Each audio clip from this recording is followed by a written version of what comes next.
Hey, it's me, MLB. Here is the top delinquent, chapter 28, and this one is titled Subconscious Confessions. Yin, please, you need not concern. Listen, you snapped, halting in your path and spinning to face him. I care about you, okay? The shock on Iida's face was obvious, and sudden, awkward tension filled the air as your words registered in his brain. Oh, crap, I just said that out loud. You groaned internally. Just come on and shut up, you mumbled, whipping your head away to hide your embarrassed blush as you dragged him out of the foyer.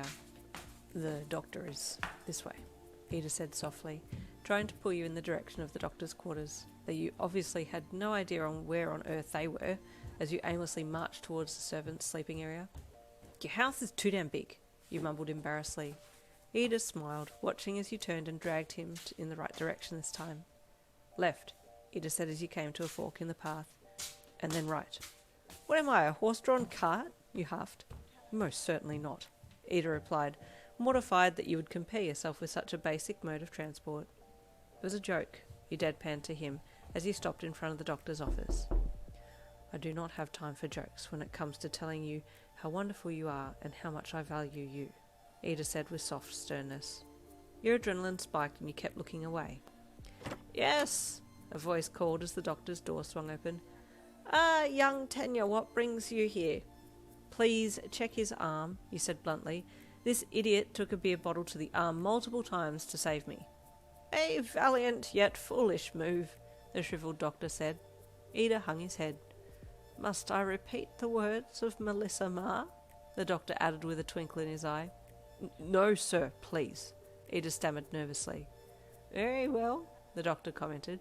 Do come in, the two of you.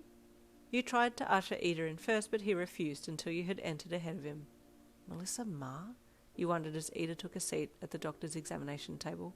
Wonder who she is. You took a seat nearby and watched as the doctor took some X-ray scans from a mobile machine and then did an ultrasound. You have a fractured ulna, the doctor said. I would assume that it's from raising your arm overhead in self-defense? Yes, sir, Iida said softly. It's not a complete break, but you also have a hematoma over the site as well. Ruptured blood vessels? You asked. How bad is it?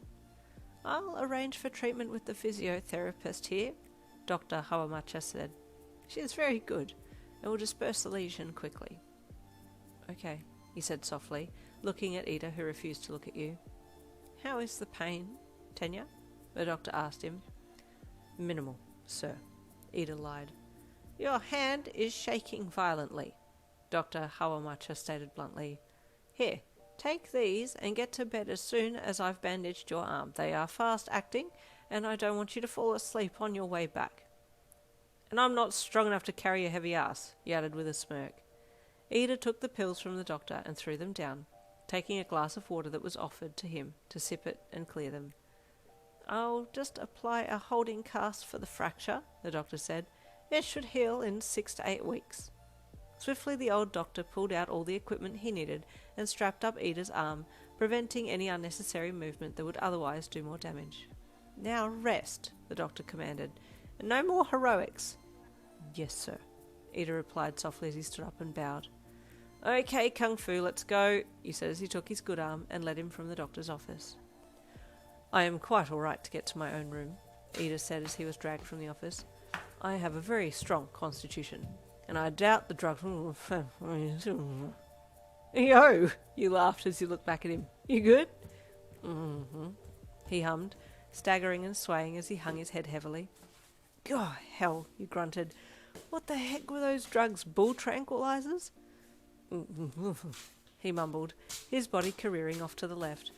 Hey, whoa, hold on now, you grunted, stepping back quickly and sliding your body under his shoulder to support him as you aimed for the stairs. Come on, you whispered through gritted teeth, trying to get him to walk up the stairs, but he couldn't. Damn, you seethed, quickly looking around the dark foyer and locating a room nearby.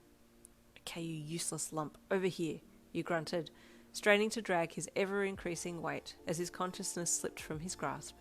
You managed to drag him into the spare room and over to the bed, plopping him and yourself down onto the covers before squeezing yourself out from under his arm. Seriously? You huffed as you marched back to the door and closed it, and then waited for your eyes to adjust in the dark. What do I do with you? You walked back over and heaved up under his side, trying to lie him flatter on the bed. I need to take your glasses off at least, you muttered, gently pulling his glasses off his face and placing them on the bedside table. You paused, unsure whether or not you should just leave him or stay.